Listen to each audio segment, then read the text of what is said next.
Welcome friends, welcome to our channel Learning and Development. On this particular channel, we are posting learning related to applied psychology, the various tools, techniques and principles that you can apply for your self-improvement. So let us start today's session. Today's session is on understanding anxiety disorders. So let us get into the subject.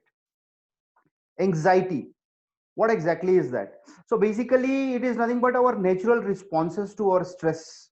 There is a detailed video on stress I have made. If you can go through that, you will have a better understanding of stress. But stress and anxiety are related to each other. So it's something like unpleasant feeling of fear we do experience sometimes. So like example, when you're going to school or are going to a job interview or moving to a new place, meeting a new person, giving a presentation, or moving in a new city, there is a tendency that you experience some kind of a feeling. That feeling is nothing but it's in response to the stress. The stress can be positive stress as well as negative stress. I have taken a detailed video on understanding stress where I have talked about stress, the positive stress. So I would request you can just go through that video so as to have a better understanding and differentiate between your anxiety and anxiety disorders. So there's something called anxiety and there's something called anxiety disorders, because as a human being, it's a general tendency that we do experience a certain amount of stress because of the demands, and that may result in anxiety. But when this anxiety becomes prolonged and the severe and the intensity is more, that results into anxiety disorders, and then you need to take a call on that. So let us get into the subject more detail. So what exactly is anxiety disorder? So anxiety disorders are the most common form of emotional disorders and can affect anyone at any stage. Very, very important slide, please understand. Even in the childhood, children do experience a lot of anxiety related to their homework, their teachers, they go to school, in the family. And during the adolescence, of course, that is a transformation period wherein they are getting into adolescence. So lot of biological changes are happening in their body, hormonal changes are happening, and they are also in the process of making their identity. A lot of interactions with the social society is happening. So that is also a phase where a lot of anxiety is being experienced. We need to just understand that anxiety should not get into anxiety disorders. Even the adults, related to their relationships, related to their work and career and the financial scenarios, they experience a lot of anxiety. And in the old age also, even if the post retirement, there are a lot of people who do experience anxiety, and that should not get into the anxiety disorders. That is what the whole presentation is about, to make you understand the difference between anxiety and the anxiety disorders and what can be done. So basically, anxiety disorders are the most common form of emotional disorders, and that are being experienced in various dimensions of the life. Now, let us see some of the symptoms. So, the common anxiety symptoms of high anxiety are: if you are experiencing nervousness, that's an indication that you are having an anxiety disorder. If you are experiencing tension and restlessness, then also it's an indication that it's a prolonged anxiety, and also it can result into a depression also. Sometimes the depression can be associated with anxiety, or sometimes it may not be associated with the anxiety also. Sleeplessness, if you are experiencing, then you need to take a call. Difficulty in concentrating, if you're finding to concentrate in the tasks, even in the interesting task, if you are losing interest, I mean, that is also an indication that there's a high anxiety you are experiencing. You are worried and vigilance, you're more worried about the futuristic events, or you are also experiencing some kind of a threat situation, so you are very much vigilant, and you're looking forward for a lot of things which are not there in the practical scenarios. So there's a lot of irrational thoughts going on in your mind. So that is all and symptoms of anxiety. These are all just few symptoms which I have mentioned. There are certain biological symptoms also associated with anxiety. They have their biological causes and all that can be diagnosed in the medical treatment also.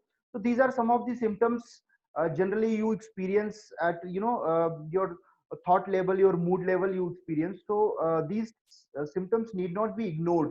Like if you are experiencing nervousness for a prolonged period of time, maybe around 6 months or so, or you are experiencing a tension or a restlessness or sleeplessness for a prolonged time, that it's an indication that you should consult a mental health professional. Now, let us understand the various anxiety disorders, the classification types. So, one is generalized anxiety disorder, that is long and over a period of time you experience uh, general anxiety disorders, but the cause is not known. But you have some kind of uncomfortable feeling for the various events and all. So that is termed as general anxiety disorder. A panic disorder can be sudden fear due to the situational changes, or maybe you go to a new place, or maybe you're meeting a new person.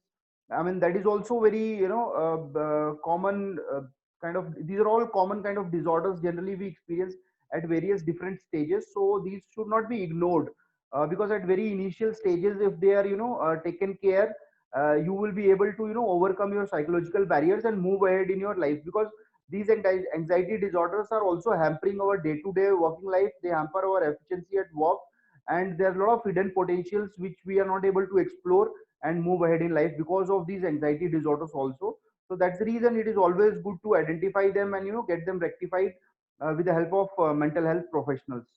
There's something called phobias also, maybe due to the animals or any particular thing or any events. You have some kind of a fear. I have also talked about the educational phobia, wherein the people have developed some kind of a phobia for maths also. Some people have a phobia towards animals and particular thing or a particular event. There's something called social anxiety disorder. People have fear about public speaking, facing public. In a group, they are not able to perform. They are uncomfortable. They try to run away. If they have to give some presentation, or they have to give some stage program, or they have to do for some speech, especially in the child, you can see children, there a lot of social anxiety disorders are there initially, and then they get rooted in their personalities initially. In addition to that, these are some more anxiety disorders like separation anxiety disorders, where people in have some kind of fear from getting separated from their family or from their loved one. There's something called hypochondriasis, which is nothing but a illness anxiety disorders. People have a tendency to experience and have a fear that this disease can also happen to me. They are more worried, they are more anxious about that particular disorder, that is called hypochondriasis. Obsessive compulsive disorders, that is experienced by some kind of irrational thoughts will come, you will be compelled to do particular activities. This obsession and compulsions goes together. That thought will not disappear unless you perform that particular activities, which we are already aware. OCD, like cleaning, OCDs we have, they look for perfection in cleaning. I mean, this is a very common phenomena which we can experience, and we would have heard also about this. So this is nothing but associated with your obsession and compulsion together. There is also anxiety disorder which is called PTSD, that is post traumatic stress disorder, due to some kind of a severe event which has happened in your life. And generally people are able to overcome over a period of time, but if the repeated thoughts of that particular event are coming and hampering with your day to day working, I mean, this is all indication that you are somewhere suffering from anxiety disorders. So just quickly glance again these disorders: generalized anxiety disorders, panic disorders, phobias, social anxiety disorders, separation anxiety disorder, illness anxiety, obsession compulsion, and PTSD. So these are some of the types of anxiety disorders that people can experience at various stages in their life, in various dimensions of their life. And because of these anxiety disorders, they are not able to overcome their psychological barriers and move ahead in the life. So it is always good to consult a medical and the mental health professionals. Now, what can be done? Lifestyle changes can be an effective way to relieve some of the stress and anxiety, but mostly in some cases it works. Most of the cases it is not working out. So what we can do is, it is always advisable to consult the mental health professionals. You can see the anxiety disorders sometimes may require a medication also. They may be due to some biological or genetic reasons that need to be understood and ruled out. So there is something called a lot of hormonal changes, and so we need to have some kind of medication usage is also required in some cases. Some of the cases, some clinical factors can be there, and based on the counseling it can happen. So I have mentioned three basically. You can also approach a psychiatrist, and you can also approach clinical psychologist, or you can approach counseling psychologist to understand your symptoms much better. They'll be able to diagnose it and help you and guide accordingly. And these all three professionals work together with each other. For example, if you're going to a psychiatrist and if there is no medication required, he or she will refer you to the clinical psychologist for some clinical factors if they are there, or else they can refer you to the counseling psychologist. Similarly, if you are approaching a counseling psychologist, he or she may able to figure out, and if it is severe and any medication or the clinical factors are to be analyzed, they will refer you to the clinical psychologist or psychiatrist. So you can approach any of these three mental health professionals. So hope this particular concept of anxiety disorder is clear to you. In addition to that, we are also conducting online counseling sessions, that is one to one. The objective is to make people aware about the various psychological barriers and to realize their hidden potential to work towards self improvement. So that is what I was trying to figure out. This because of a lot of psychological barriers we are not able to overcome and do and give our best. And also we want to create an awareness about the positive psychology. The positive psychology, I'll make a detailed video in near future, but basically to brief you, the positive psychology is more on the positive part of your thoughts and feelings, the happy living, the best, the positive things, positive aspects of the human life can be explored, and we can move ahead in our career in various dimensions of the life, in the physical, emotional, and spiritual dimensions. So these are the some of the objectives of also conducting the counseling sessions, which we are doing one to one online. So if you are interested, you can always approach. Thank you so much. For any coaching, counseling, and consulting, you can contact at my number, or you can send me email. I'll be happy to reply to your emails. Also, you can mention if some of the symptoms or any kind of a feeling if you're experiencing, I'll be happy to know what is your experience in that. You can mention in your comment area what kind of experiences you have pertaining to your anxiety in a various dimensions of your life.